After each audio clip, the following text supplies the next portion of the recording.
Olá! Começa agora mais um episódio do Sinapse Cast. Esta é uma ação cultural da Universidade de Santa Cecília, onde o assunto é cinema. Já pega pipoca e não se esqueça de nos seguir nas redes sociais. Olá, pessoal! Estamos ao vivo agora. Sejam todos bem-vindos ao quarto episódio da segunda temporada do Sinapse Cast. Essa é uma ação cultural de pesquisa e estudos do Cineclube Lanterna Mágica e do Labcine da Universidade de Santa Cecília. Estamos aqui na sala virtual Ruth de Souza com uma equipe de cinéfilos cheia de disposição para falar sobre o cinema, para existir e resistir. Eu sou Ana Clara, amante de felinos e de cinema. E hoje eu vou falar um pouco sobre o filme Corra e adivinhe quem vem para jantar.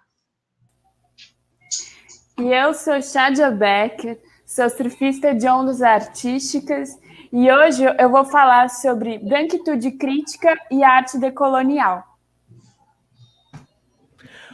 Eu sou o Luiz Fernando Zufo, sou fã de histórias em quadrinhos e séries, e hoje eu vou falar um pouco sobre o curta-metragem que ganhou o Oscar recentemente, que é o Dois Estranhos, e também um pouco sobre a diversidade dentro do set de filmagem.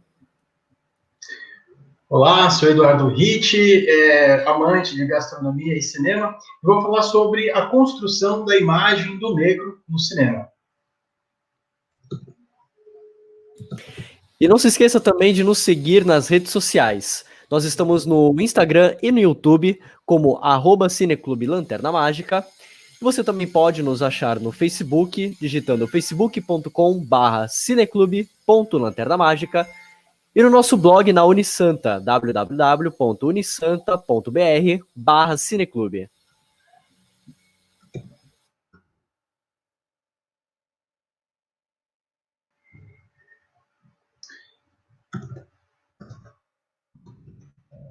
Bom, pessoal, nós vamos hoje, fazer esse episódio quarto, o quarto episódio, sobre como que o Cineclube Lanterna Mágica da Unisanta vai trabalhar a temática, né, da diversidade em pé de igualdade, brincando com essa questão de em pé de guerra, como a gente vê o mundo todo trabalhando, né, essa questão de tentar sair dessa guerra contra a Covid, a guerra contra o racismo e uma guerra também para poder existir e resistir. E o ciclo, ele fala muito sobre isso, né? Então, o Sinapsecast, ele tem essa proposta hoje de falar dessa construção desse ciclo.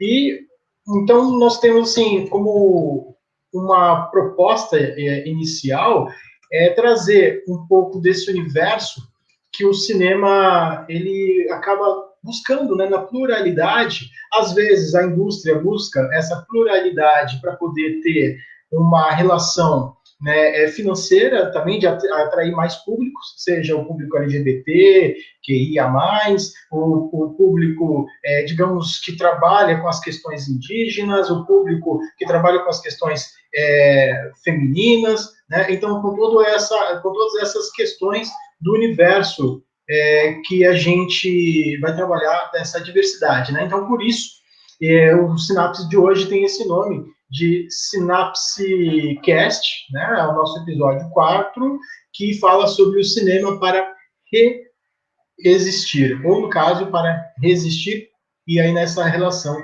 entre o resistir e o existir.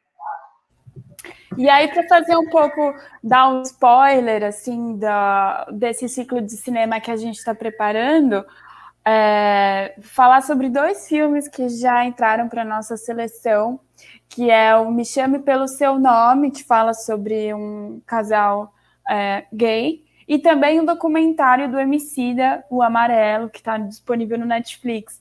O que a gente está pensando em construir essa resistência e essa existência. Então, não só fechar na resistência do LGBTQIA+, mas também tem a resistência do povo negro, tem as resistências em relação às ditaduras, tem vários tipos de resistência no dia a dia que a gente quer tentar abarcar e pensar até mesmo em produções, por exemplo, em países na Nigéria, de pegar um filme nigeriano, porque também há uma resistência a esse tipo de produção, já que as produções lá são feitas com baixo orçamento, enfim, tem Nollywood, que também é uma indústria que está crescendo, acho que, se não me engano, é a segunda maior indústria lá da Nigéria, ela só perde para a indústria agropecuária. Enfim, então a gente está querendo construir e discutir essa resistência juntos, pensando então em filmes que abarquem essas temáticas e filmes de diversos lugares. Então a gente quer pegar um filme nacional, quer pegar um filme, enfim, americano, francês, nigeriano, chinês, enfim, que contemplem também essas várias formas de existência. Então, brincando com isso, a gente está construindo esse ciclo. E, enfim, vamos passar os filmes, indicar onde vocês vão poder assistir e para a gente também conversar sobre esses filmes. Então, o Cineclube Lanterna Mágica tem esse canal bem aberto de diálogo, sempre que vocês quiserem, então, sugerir algum filme para a gente debater, indicar algum filme, ou querer fazer algum comentário, pode mandar mensagem para a gente no nosso Facebook ou no nosso Instagram. Eu, que sou estagiária, eu respondo todas as mensagens. E a gente quer ouvir, e quer ouvir vocês e o que vocês digeriram e degustaram dos filmes que a gente indicou e que a gente possa partilhar essa experiência de resistência e existência juntos dentro do cinema. E, Chádia, é importante falar também, eu acabei esquecendo de comentar, que o ciclo ele vai acontecer da seguinte forma, né? Você falou um pouco disso, até de dar alguns spoilers que você deu aí, é legal. E no caso, assim, ele vai começar, sem ser a semana que vem, na outra semana que vem a gente vai divulgar os filmes. A exibição dele, na verdade, vai ser cada um assistindo na sua casa, né? Poder ter esse contato com o filme e com o histórico, né, que a gente vai colocar. O que é importante é que cada episódio do Synapsecast vai trabalhar uma temática relacionada a este filme. Então, no dia 19, que é o primeiro dia, a gente não sabe ainda que filme que é, a gente vai informar semana que vem. Então, a pessoa vai ter uma semana para assistir. Se ela não assistiu, a gente vai sim, né, comentar várias coisas, pode ser que a gente vá dar spoiler e tal, mas ela pode assistir depois. A ideia nossa não é estragar, né, a experiência do cinema para ela, mas, na verdade, qualificar. Então, a gente, digamos, semana que vem a gente vai falar dos filmes, hoje a gente está falando do ciclo como um todo, e dentro dessa temática sobre a questão, né, da questão do racismo, da luta antirracista, e aí a nossa temática hoje, utilizando aí o documentário Dois Estranhos, que ganhou o Oscar de melhor curta-metragem. Então a gente vai trabalhar muito com essa temática, é o que a gente vai, né, falar hoje nesse Synapsecast, nesse quarto episódio. Então, quem está nos assistindo, de repente, num outro espaço-tempo, né, numa outra data, de repente até no final do ano, o que é interessante é que a gente vai trabalhar a temática como um todo. Então, cada dia, a partir do dia 19 de maio, a gente sempre vai ter uma temática relacionada à diversidade em pé de igualdade. Tem um filme que a gente vai indicar para que você assista nas plataformas de streaming, ou você também pode locar, de repente, numa locadora que você tenha na sua cidade, na sua região, caso ainda exista, como em Santos nós temos a Vídeo Paradiso, que é a nossa apoiadora. Então, alguns filmes que nós temos, que a gente vai citar hoje, que tem na Paradiso, a gente vai falar, a gente sempre vai falar para você que tem lá, para quem é aqui da Baixada, que queira assistir o filme em DVD, né? Porque de repente pode ser que não tenha streaming. E o que tiver em streaming a gente vai informar para você. Então, vamos selecionar 7 filmes, que a gente ainda está fechando. Semana que vem a gente fala sobre esses filmes e aí a gente vai falar das temáticas também. Hoje a gente vai falar como um todo. É só para poder dar essa amarrada, que na forma como eu apresentei também, eu acabei esquecendo desse detalhe de um filme por semana e o debate de matemática, e possivelmente com um convidado. Então vai ser bem especial as próximas 8 semanas, né, que sempre estarão relacionadas a essa expansão, neste momento de existir, de resistir, que é tão importante, né, com tudo que está acontecendo. É isso. E acho que também é um ponto legal, assim, porque são filmes que abordam essas formas de resistência e também é uma maneira da gente se colocar em processo e se rever as nossas estruturas, porque a arte é super importante para criar o nosso imaginário, para fazer com que a gente reproduza ou modifique padrões que não são saudáveis, padrões preconceituosos, enfim. Então, eu acho que esse é o momento também de trabalhar esse olhar sensível e essa escuta, essa humanização, alteridade, enfim. Então, a gente está escolhendo esses filmes do ciclo, assim, com muito carinho, assim, porque realmente são filmes que a gente espera se colocar em situação na hora de ver o filme, que haja uma transformação dessa resistência, se não para a gente tomar consciência das resistências que a gente acaba executando, né, sem perceber, mas também das resistências do outro, né, de tomar conhecimento da dor do outro, se conscientizar sobre o processo da vida e sobre as diversas camadas que viver em sociedade envolvem. E, bom, assim, encerrando esse primeiro tópico de apresentação do ciclo, quero passar a bola agora para a Ana para apresentar a nossa próxima estação dentro do ciclo de cinema, que a gente carinhosamente apelidou de Hipocrisia dos Brancos, e que ela vai falar sobre alguns filmes, e é isso, a gente vai agora se colocar em processo para essa discussão. Ai, Deus. Calma, que aqui deu um erro técnico. Então, para começar aqui a nossa conversa, eu vou falar de 2 filmes que, de certa forma, são bem semelhantes até certo ponto, porque chega uma hora que muda tudo, que é Adivinha Quem Vem para Jantar, de 1967, e Corra, de 2017. Então, são 50 anos de diferença aí, mas os 2 filmes tratam quase do mesmo assunto. Os 2 filmes, eles contam a história de um casal interracial, um homem negro e uma mulher branca, e no caso eles vão conhecer a família da mulher branca, que a mulher apresenta a família como uma família super liberal, que votou no Obama e se pudesse votaria de novo no Obama. Aquela típica família, sabe? Eu não sou racista porque eu tenho amigo negro.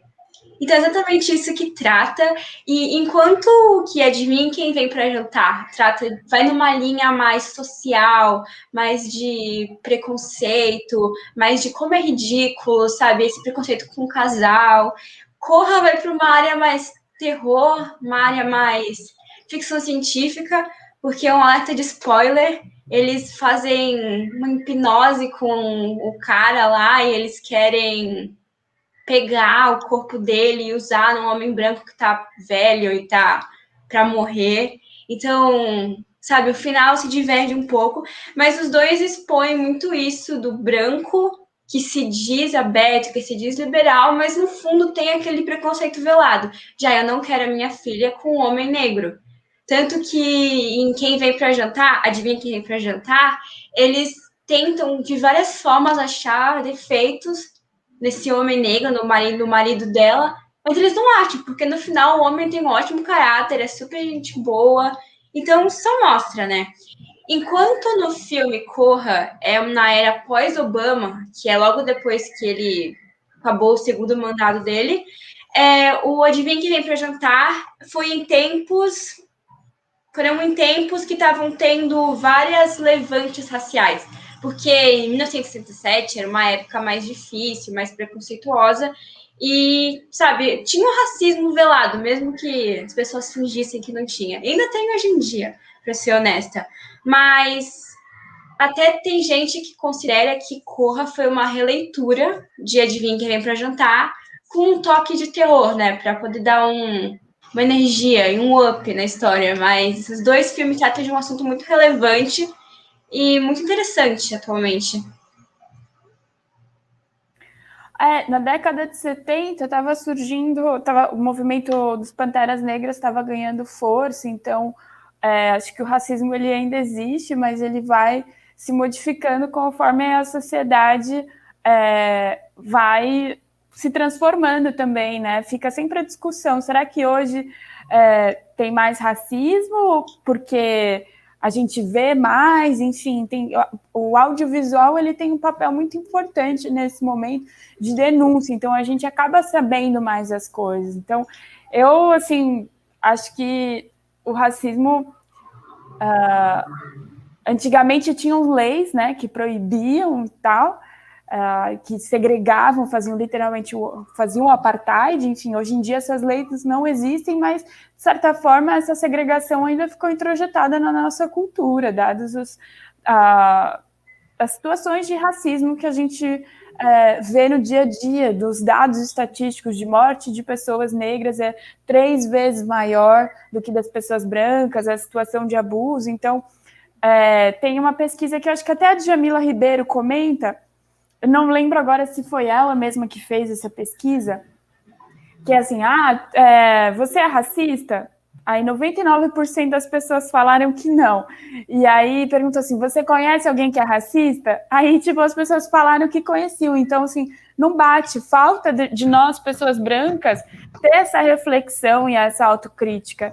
E aí, por isso que eu acho que a branquitude crítica é um termo que ele vem surgindo também junto na década de 70, assim, mais forte nos Estados Unidos, ainda no Brasil tem poucos estudos sobre, acho que o Luciano Guerreiro é um pesquisador que ele fez muitos textos a respeito disso, porque a gente só discute a pele negra, como se fosse o negro que é o outro, que é o estranho, e não discute a pele branca, a gente se toma como universal, e inclusive tem vários tipos de pele branca também, né, vários privilégios, porque um branco classe média é diferente de um branco pobre, enfim.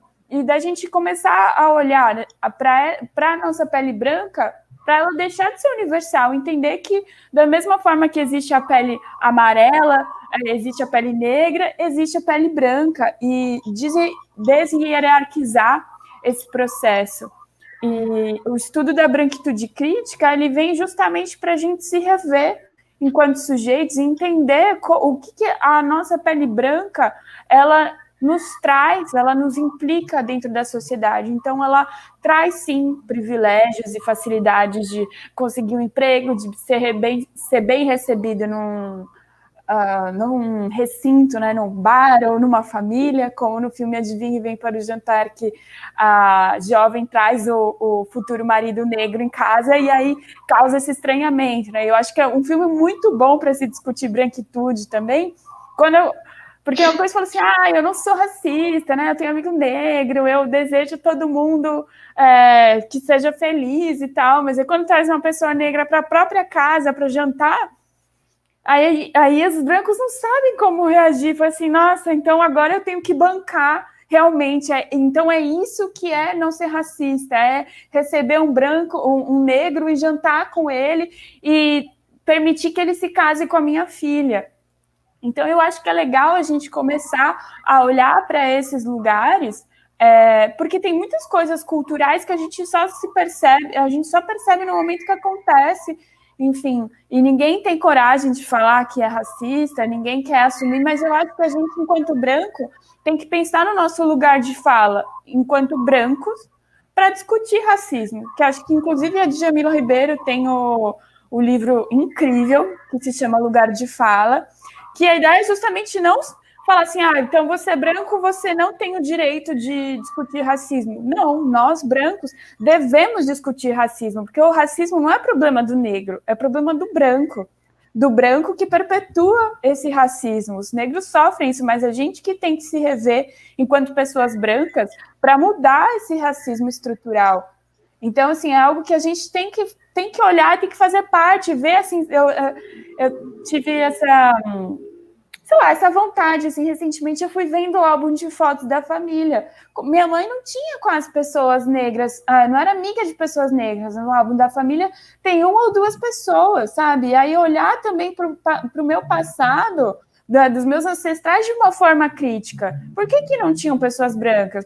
Pessoas negras, por que elas não estavam juntos, né? O que isso fala da minha história, o que isso fala do meu país, e aí como que eu quero construir o meu álbum de fotos daqui para frente, né?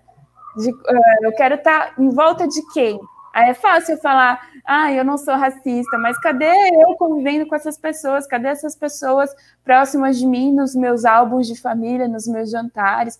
Então, acho que essa primeira chamada, assim, é para a gente, enquanto branco, entender que o racismo, ele é, sim, assunto dos brancos e que a gente tem que discutir e e que rever coisas, né, que são duradouras, rever o passado da família e falar, puxa, eu acho que esse passado não foi tão legal assim, é algo dolorido, né? Porque minha mãe é uma pessoa que eu admiro e que eu queria que ela fosse perfeita, mas o álbum de famílias dela me mostra coisas que é preciso olhar com sensibilidade e de forma crítica, assim, e aí como que eu posso daqui para frente mudar essas coisas, porque eu acho que a gente está em 2021, George Floyd morreu, sabe? E só que quantos outros não morrem todos os dias e a gente nem sabe, nem se dá conta, as pessoas nem se dão ao trabalho de noticiar, porque já virou algo institucionalizado e normalizado. Então, as pessoas negras morrem todos os dias, sofrem abuso policial todos os dias e isso é visto como algo normal,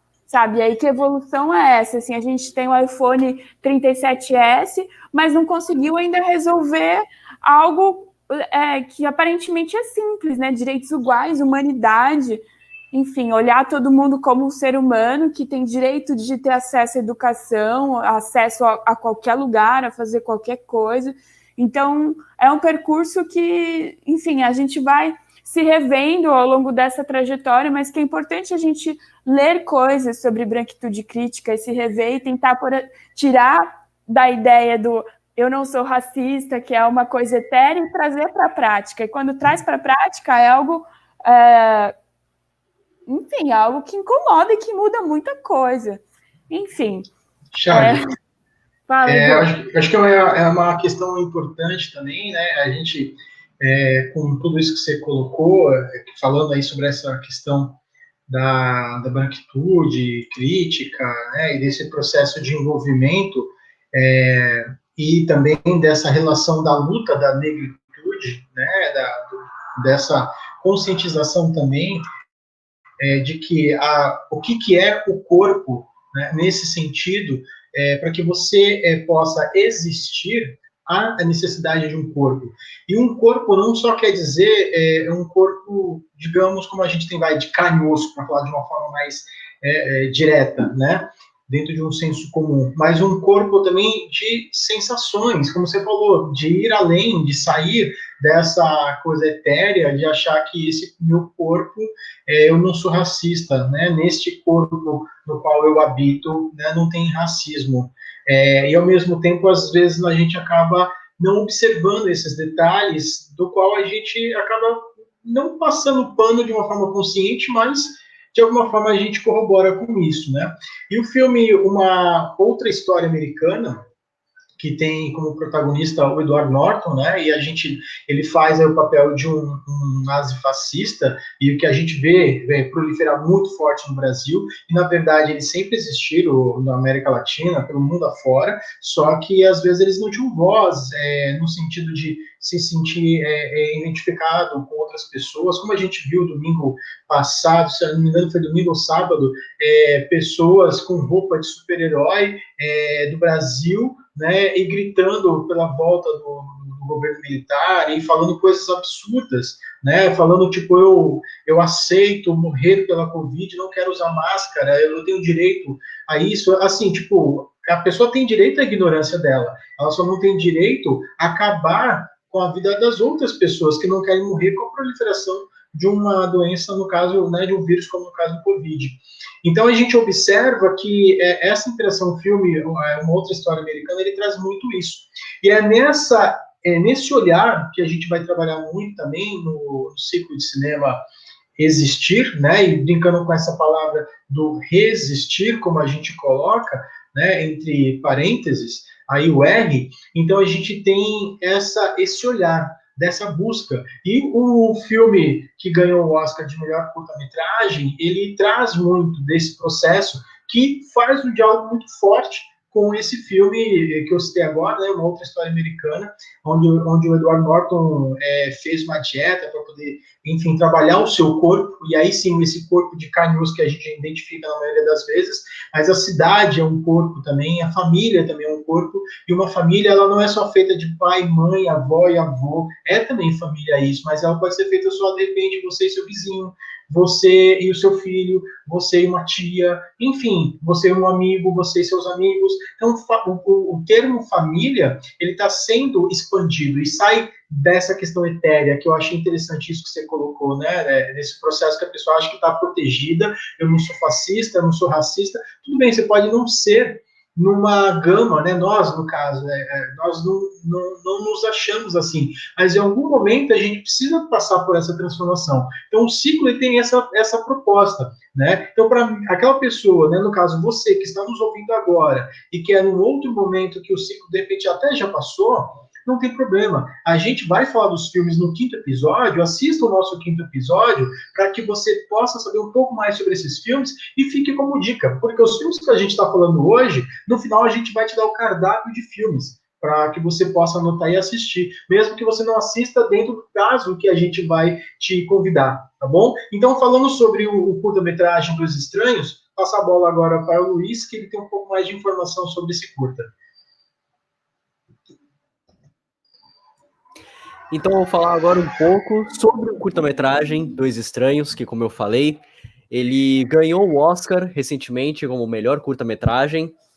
E a história dele se baseia, infelizmente, num cenário cotidiano que a gente vê aí muitas vezes notícias lá fora nos Estados Unidos e aqui no Brasil também, de pessoas negras que estão só vivendo as vidas delas e acabam sendo mortas por ações policiais e também por outras questões aí da população. Só que o que marca esse curta é que acontece essa situação e o personagem se vê obrigado a repassar esse episódio, entre aspas, toda vez que ele acaba morrendo. E ele morre de N formas possíveis na mão de policiais e também não só por policiais, mas ele acaba ali toda hora tendo que rever esse episódio e é uma crítica que é um soco na barriga, porque é algo que é recorrente, como eu falei, acontece o tempo todo e a gente se cansa de ver notícias como essa, de policiais que sabem o que estão fazendo, estão cientes das ações que estão tomando e mesmo assim fazem, falando depois que foi um acidente e que se desculpam pelo que aconteceu. E ele vai tratar de toda essa questão do racismo. E quando os produtores do curta-metragem, que estavam no Oscar, foram lá para receber o Oscar, falaram justamente da questão do Floyd, que acabou sendo morto numa ação policial, e de quão repetitivo já se tornou toda essa questão do homem negro sendo morto pela ação policial, e a mesma cena se repete várias e várias vezes, e é sobre exatamente esse ponto de vista que o curta-metragem Dois Estranhos fica batendo ali na tecla.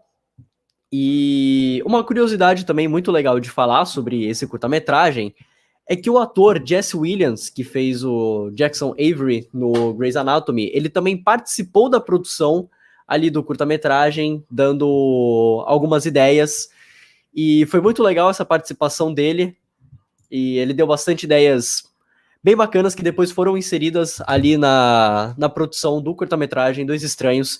E fica a recomendação também, se você ainda não assistiu o curta-metragem Dois Estranhos, assista, pois é uma crítica muito bem feita, muito bem colocada e muito criativa, inclusive, para falar de um assunto sério, pesado, mas que é importante as pessoas verem, assistirem e falarem sobre. Não importa se é negro, se é branco, é importante todos nós falarmos sobre isso e nos conscientizarmos sobre essa questão que a gente vê, como eu falei antes, a gente vê lá fora nos Estados Unidos, a gente vê aqui no Brasil, a gente vê em todo lugar. Então é muito importante que você assista, sim, o curta-metragem Dois Estranhos, que tem na Netflix para você assistir.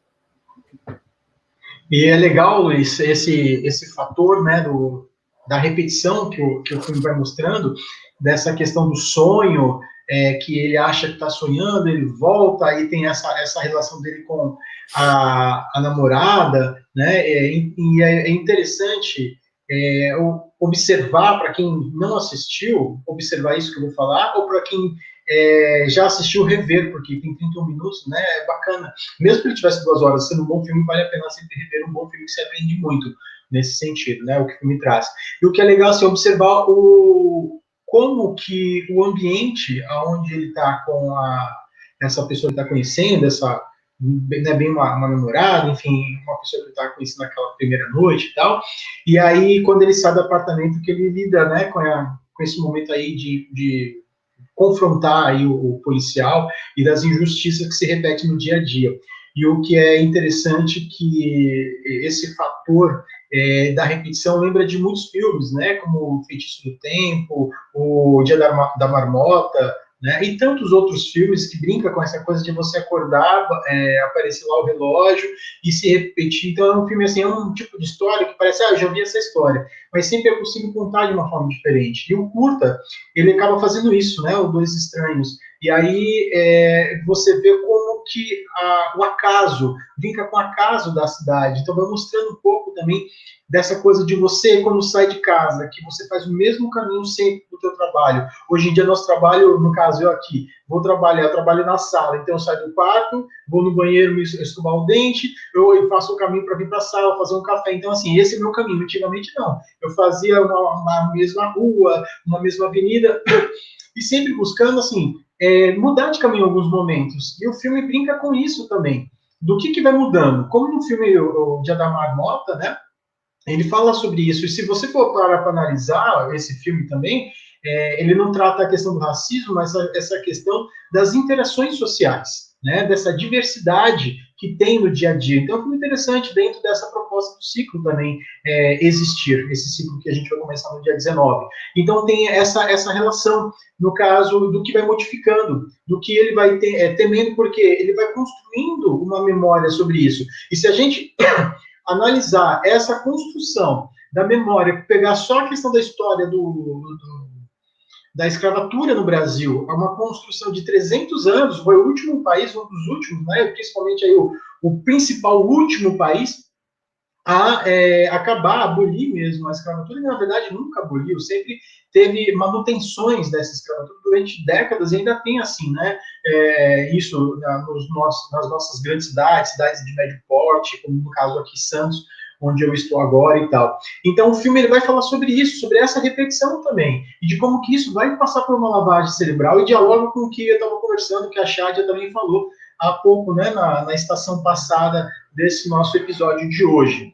E o que é interessante é como que o cinema ele vai trabalhar a história, né, não só do racismo, mas a história do negro também na sociedade. E que não vai, de repente, fazer um filme onde ele vai abordar o racismo, como no caso os dois irmãos, os dois estranhos, que até brinquei com essa coisa de dois irmãos, que poderiam ser, na verdade, dois irmãos, né, se eles, o policial o respeitasse como um ser humano.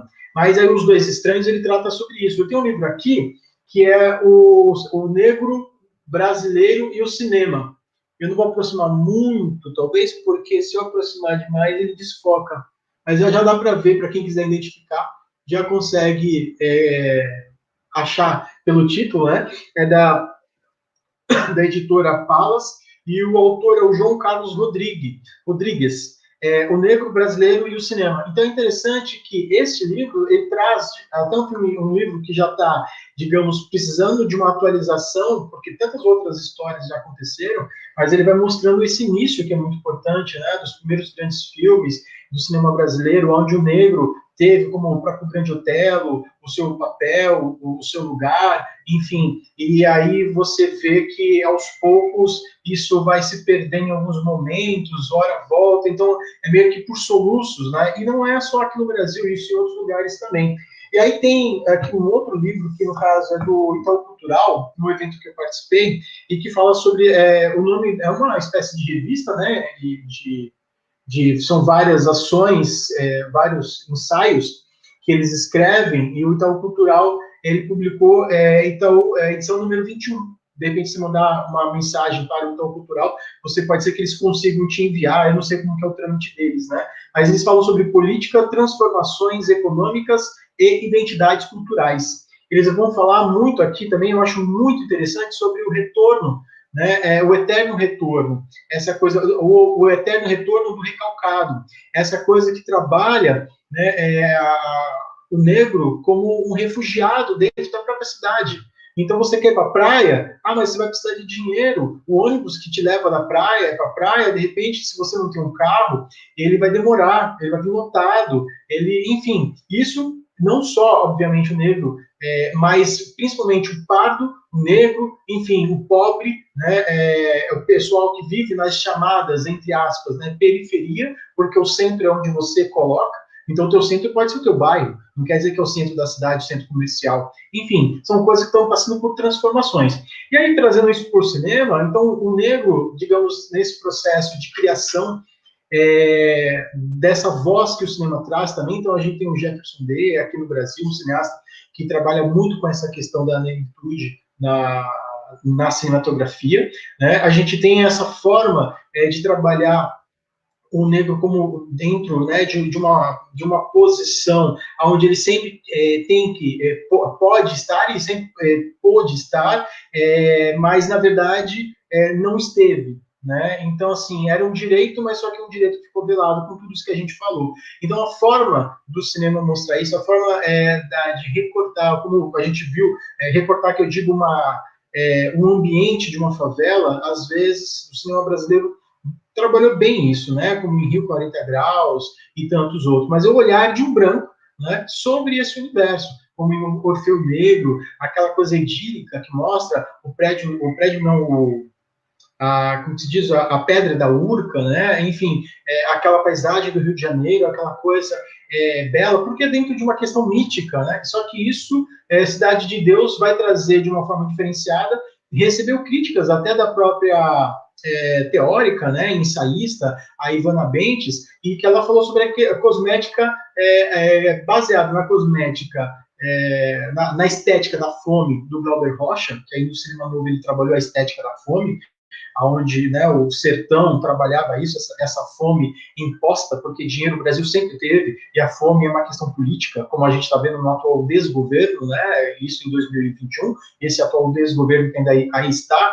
Então, nesse processo que a gente vê que é uma fome, a fome ela existe porque é uma questão política, assim como a questão, obviamente, do racismo, né, e aí a misoginia, a questão homofóbica, transfóbica, e aí está dentro de uma mesma esfera, digamos assim, não a mesma, mas que dialoga, né? E aí o que a gente vê no Cidade de Deus é essa cosmética da fome, que a Ivana Bentes fez essa referência à estética da fome, como eu disse, do Glauber Rocha, e ela vai falar da cosmética. Então, teve críticas bem fortes sobre o filme, que fala como que você mostra esses seres, né, dentro deste ambiente, dessa favela nos anos 60, e você quase não fala do golpe militar, né, não posiciona sobre o golpe militar. Ele trabalha uma iluminação sobre a pele negra, né, a forma de trabalhar com uma espécie de vaselina para brilhar a pele negra no momento de medo dos personagens quando eles estão escondidos no Pantanal.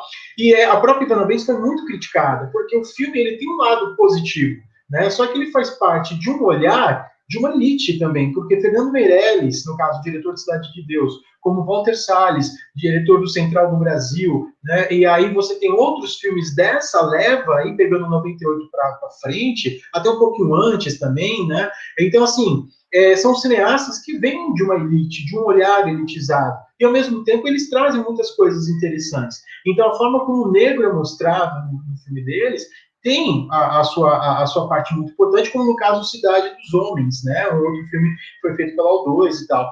Enfim, então assim, eu fiz só um recorte, porque a gente já falou do Adivinha Quem Vem para Jantar e tantos outros filmes, né?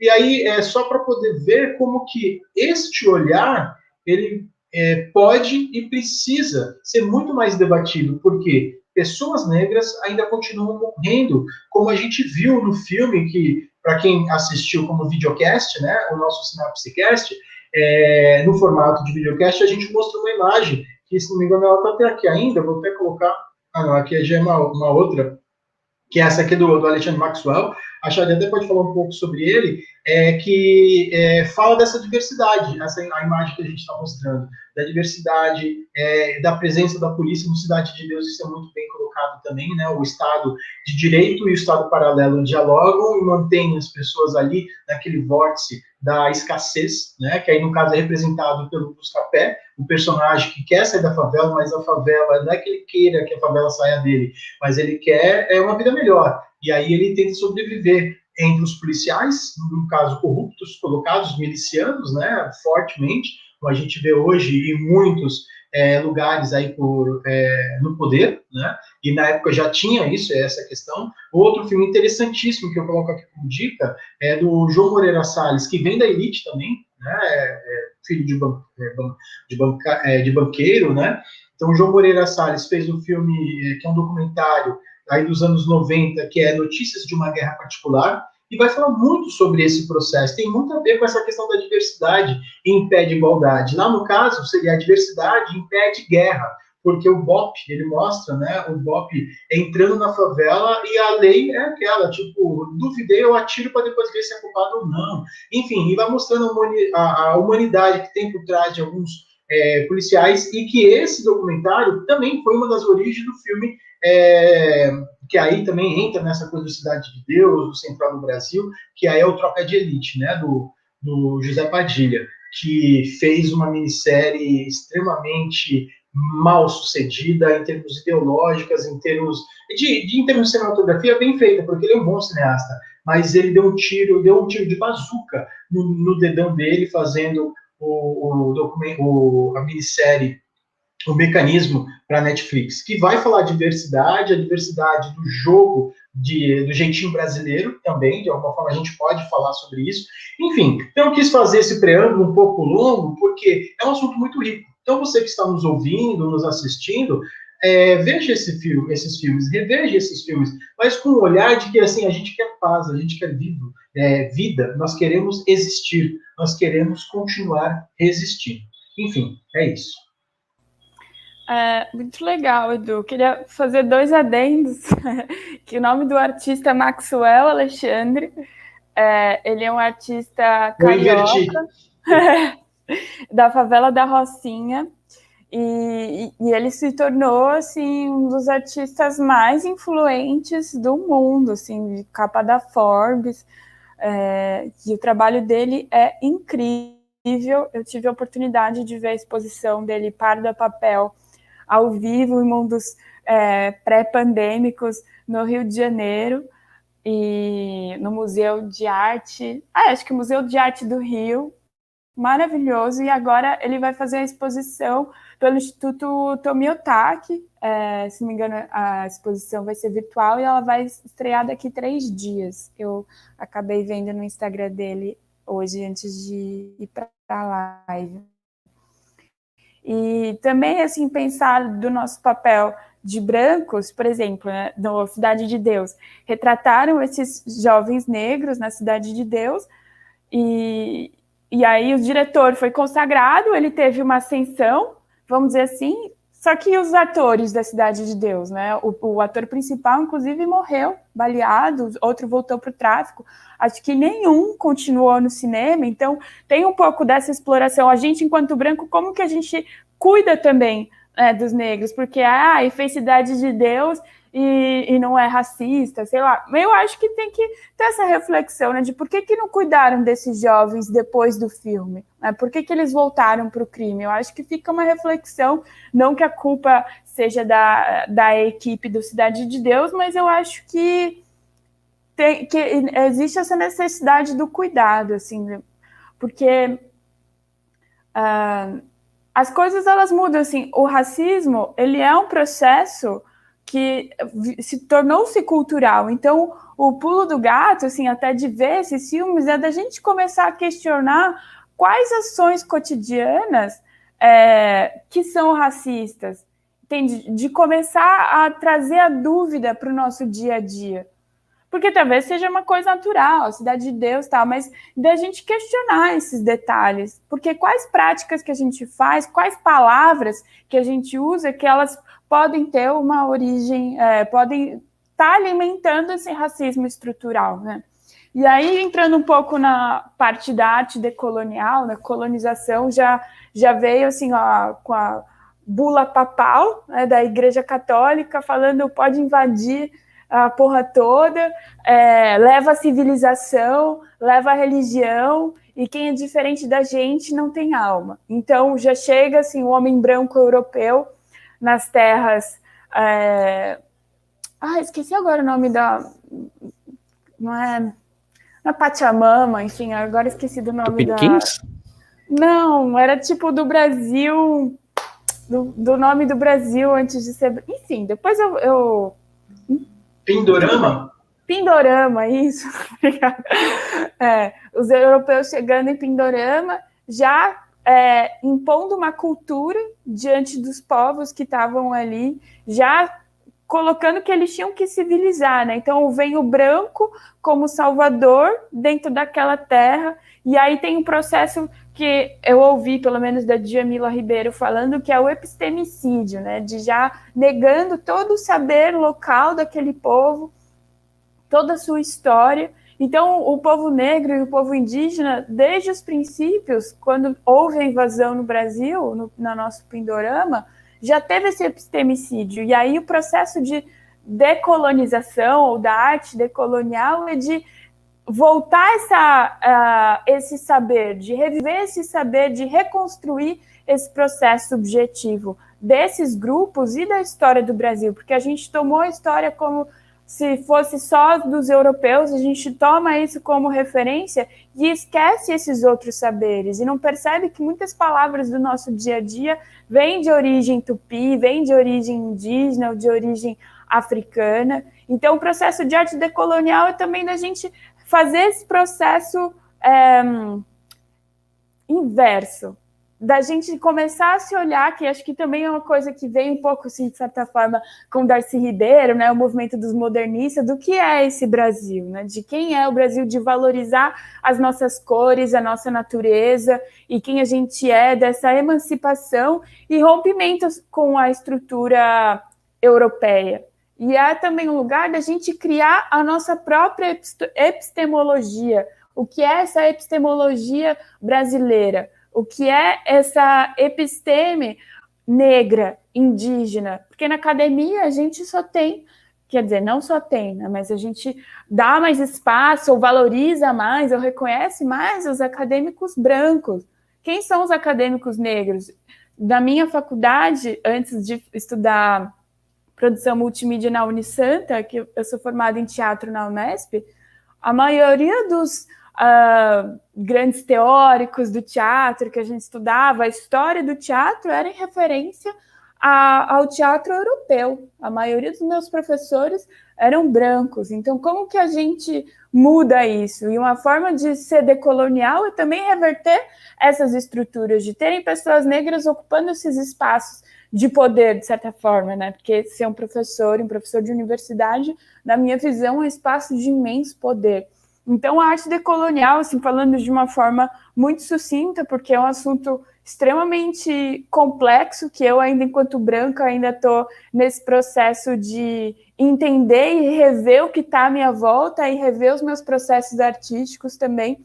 Mas é um processo de inversão, de criar essa autonomia e de parar para olhar as nossas histórias, a história do Pindorama, e não ficar só vendo a história do Dom Pedro, que descobriu o Brasil e, na verdade, foi invadido. Então, acho que esse processo ele acaba também criando outras referências e trazendo outros imaginários que eu acho que são super importantes, porque a arte ela influencia a vida e a vida influencia a arte. Então, a gente criando obras que tem essa perspectiva decolonial, que tem essa perspectiva humana de existência e resistência, acaba influenciando no nosso cotidiano, que influencia no surgimento de mais obras assim. Enfim, então a gente precisa alimentar esse espaço e construir essa decolonização das nossas mentes, do nosso Brasil, para a gente se tornar um Brasil não europeu, né, que não tenta ser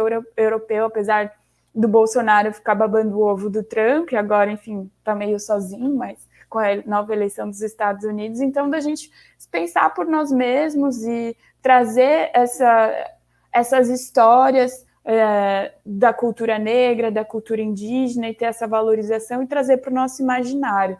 E aí eu gosto muito também do trabalho do Maxwell Alexandre por conta disso, porque ele traz a referência da periferia, ele traz a referência à poética dele, ele constrói a poética dele, e Pardo é Papel, ele brinca com a questão da colorização, que é um tema também do movimento negro, que a ideia de falar que a pessoa é parda é uma tentativa de branqueamento.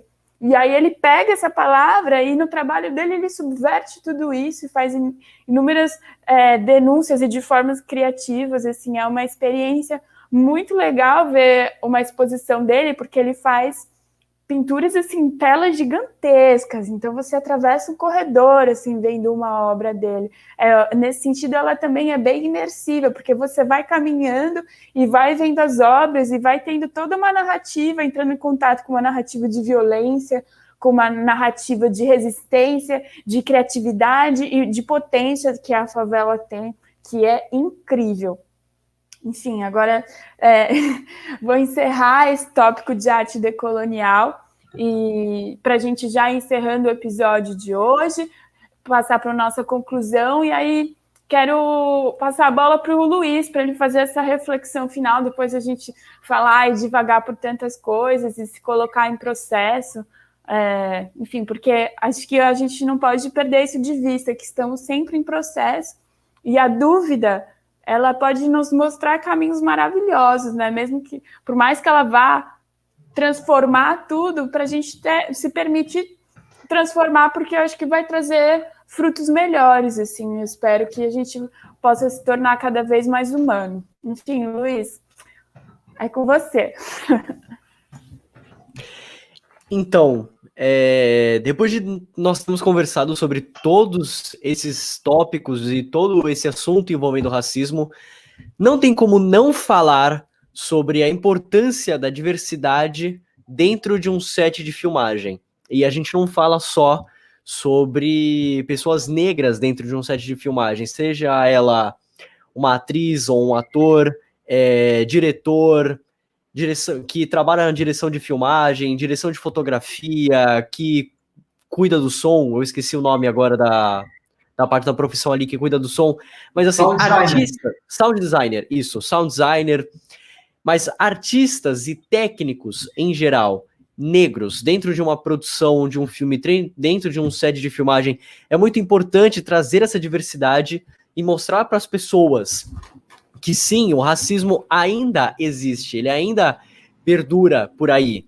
E pode parecer um tema batido, pode parecer piegas, toda hora tá falando desse tipo de coisa, mas infelizmente é uma situação, é um cenário que a gente se depara ainda nos dias de hoje. Nós estamos em pleno 2021 e certas coisas ainda não mudaram. E a gente termina o nosso episódio de hoje com uma foto, com a imagem que estava aí até agora, da Ruth de Souza. Exatamente, Ruth de Souza, uma atriz que fez inúmeros papéis, contracenou com vários outros atores e atrizes esplêndidos, fora do Brasil também, ganhou vários prêmios, e quase ninguém fala dela. Quase ninguém fala dela. A maioria das pessoas, quando lembra de alguma atriz antiga, lembra, por exemplo, da Fernanda Montenegro, ou outras até, e não falam dela, não conhecem o trabalho dela. Tanto que a gente foi atrás aí de conhecer um pouco do trabalho dela, os filmes que fez, com quem ela encenou junto os filmes, e a gente viu que ela tem uma baita de uma carreira e ninguém fala sobre. Porque, mais uma vez, a gente vê esse cenário em que pessoas brancas são privilegiadas e ganham mais destaque do que outros artistas negros. A gente está vendo que esse cenário está mudando, mas é algo que ainda acontece nos dias de hoje. Então, como eu acabei falando, por mais que pareça repetitivo, por mais que a gente esteja batendo sempre na mesma tecla, a gente tem que falar sobre isso e tem que se conscientizar e tem que aprender a respeitar o próximo. Porque o que está faltando nos dias de hoje é justamente isso, o respeito ao próximo, o respeito às diferenças. Então, é importante a gente se conscientizar sobre tudo isso que a gente falou. E também não deixe de assistir os filmes que nós falamos sobre, os artistas os quais nós comentamos sobre, para você, aos poucos, ir se conscientizando mais e mais sobre essa situação que a gente tanto ouve falar por aí nos noticiários. Luiz, antes de passar para a Ana, que vai dar o cardápio de filmes de hoje, né, pelo menos de alguns, eu só queria aproveitar, já que você citou bastante aí a questão da Ruth de Souza, queria aproveitar, acho que é um momento, até eu gostei muito aí do que você fez aí uma espécie também de manifesto. Acho que nossas falas hoje todas foram um pouco de manifesto. A gente está cansado, sim, também, de ter que, assim, cansado até certo ponto, né, porque a gente vai continuar na luta, mas de falar do óbvio, que a gente, assim, tudo que a gente falou, como assim você tem que respeitar a pessoa, não é porque ela tem a cor da pele diferente, ou a questão que a Shadia falou, dessa questão do pardo, né, que o Maxwell utiliza e contextualiza, né, enfim, como uma questão de ampliar o nosso olhar, né, sobre o outro e sobre nós, que a gente vai se identificar. Eu queria só falar de alguns filmes, só citar alguns filmes, então dar um cardápio de filmes da Ruth de Souza, que a gente não citou os nomes dos filmes dela, e aí, no caso, depois eu passo para a Ana, falo do nosso cardápio, do que a gente citou hoje, de alguns filmes que a gente, aí sim, a gente adentrou um pouco mais. Então, assim, como a nossa sala hoje tem esse nome de homenagem, né, essa grande atriz que já nos deixou, então, alguns dos filmes que Sim a Moça, de 1953, As Filhas do Vento, de 2004, A Negação do Brasil, é um filme bem interessante, até o próprio nome já brinca com essa questão da negação do Brasil, de 2000, Ângela, de 51, Terra é Sempre Terra, é um clássico aí do início quando o cinema brasileiro queria ser meio Hollywood, né, da Atlântida, Vera Cruz, enfim, pega essa fase, Terra de 51, também Somos Irmãos, que aí tem papel junto com o Grande Otelo, O Assalto ao Trem Pagador, que é um filme de 1962 que ganhou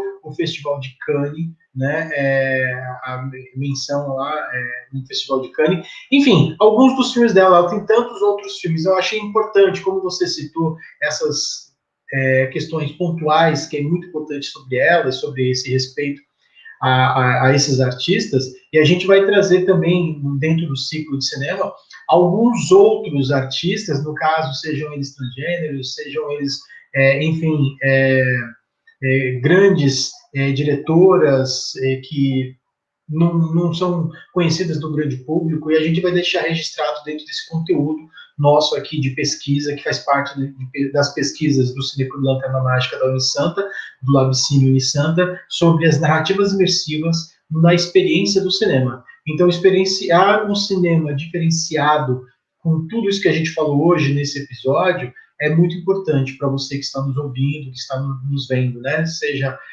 a plataforma que você esteja usando. Então, é isso. Obrigado. Passo para a Ana agora. Só para finalizar, porque me veio na cabeça, eu vou parafrasear a frase de Camila de Lucas, do BBB 21. Se vocês estão cansados de ouvir, imagina eles que têm que falar. Tá, e eu vou... Caso vocês tenham interesse em algum dos filmes que a gente falou hoje, anota aí o nosso cardápio de filmes. Adivinhe quem vem para o jantar, que tem na locadora Vídeo Paradiso, aqui em Santos. Corra, que tem no YouTube.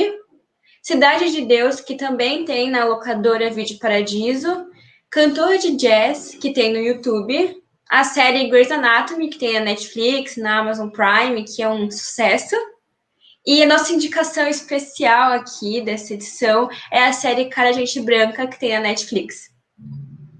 Só uma coisinha também para que eu acabei esquecendo de citar o cantor de jazz na minha fala sobre o negro no cinema, né? Que em 1927 esse filme foi realizado com um ator branco, Al Johnson, e ele, por ser branco, ele pôde fazer o filme. O ator negro não poderia fazer o papel de principal e tal. É um filme muito criticado, é considerado o primeiro filme falado, mas outros, como Dom Juan e tantos outros não tão famosos também vieram um pouquinho antes, aí por volta de 25, 26, 27. foi quando o cinema deixou de ser mudo e começou a ser falado, né? Mas o cinema ele nunca foi totalmente mudo, ele sempre teve um acompanhamento musical, então nunca foi assim, sem nenhum som. E esse fato, né, do cantor de jazz por um ator branco sendo pintado de negro para poder fazer o papel de um negro, de um cantor de jazz, marcou a história do cinema, né, e a questão do racismo do cinema. E um outro filme que eu acho importante, que para a gente colocar nesse seu cardápio aí rico, que esse cardápio está bem diversificado hoje, que a Ana acabou de falar, é um outro que é O Nascimento de uma Nação. É um filme, talvez, não sei se você vai querer assistir, que é o de 1916, mas é interessante só marcar ele para que você possa conhecê-lo, talvez estudar um pouco, ouvir mais sobre ele. É um filme bem racista, mas é considerado um grande clássico do cinema, do início do cinema, que ele trabalha muito bem a linguagem, né? Ele dá aí o surgimento a grandes transformações na forma de contar a história por meio de imagens. Ele é dirigido pelo David Ward Griffith, que é considerado aí o pai do cinema, que é o cara que consegue trabalhar com a literatura, com o teatro, com a pintura, com o ritmo da dança e colocar isso dentro de uma linguagem cinematográfica. E aí depois veio o Eisenstein, enfim, tantos outros grandes cineastas, né? No caso, o Griffith é americano e o Eisenstein russo. Na época que a gente tinha, né, a questão até depois veio a Guerra Fria. Enfim, então eu só queria marcar essa parte também que é importante, que eu acabei esquecendo, e como está no nosso cardápio, eu não podia deixar esse sabor de fora para que você não possa degustá-lo, tá bom? É isso. Obrigado e eu já me despeço por aqui. Tchau, tchau. Então, antes de fazer a despedida final, gostaria de comentar um caso que tem um grupo de teatro chamado Os Fofos Encenam, que é de teatro de costumes, e em 2017, agora eu não vou lembrar, aconteceu deles apresentarem uma peça em que uma das personagens usava blackface, e rolou o maior rebuliço. Depois eles fizeram uma conversa, cancelaram a temporada e fizeram uma conversa que eu pude participar no Itaú Cultural para falar sobre, ouvir o que as pessoas tinham a dizer, enfim, porque na comédia de costumes, nesse teatro mais circense, tem muito a questão da tradição. E a blackface era uma tradição. Só que a partir da conversa eles entenderam que a tradição ela pode mudar, porque se a gente ficar também deixando a tradição como intocável, certas coisas vão continuar intocáveis. Então, foi muito legal de participar desse momento, assim, de ouvir diversas falas e de ver, de presenciar um grupo se permitindo a mudança e refazer a peça inteira por conta disso. E acho que é difícil, mas é extremamente necessário. E aí é algo que eles nunca tinham se dado conta, porque é uma coisa cultural que passava de pai para filho, só que num dado momento a gente precisa parar para refletir e questionar. Então, de fechar assim, esse episódio com essa reflexão da gente questionar e olhar as nossas práticas, os nossos detalhes cotidianos e perceber se são racistas, se são homofóbicos, se são qualquer outra coisa, para a gente poder transformar. E aí, enfim, quero agradecer a audiência de todos vocês e dizer, então, que quem quiser mandar alguma mensagem pelas nossas redes sociais, pode mandar.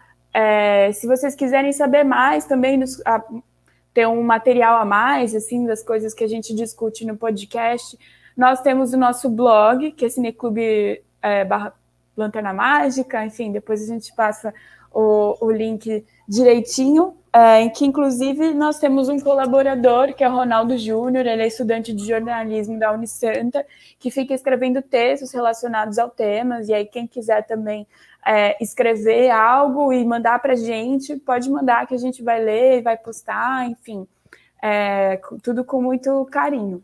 Então, é isso, encerro a minha fala de hoje. Muito obrigada a todas e todos. Seguimos aí na reflexão, conscientização e luta aí para todas as existências terem espaço nesse mundão.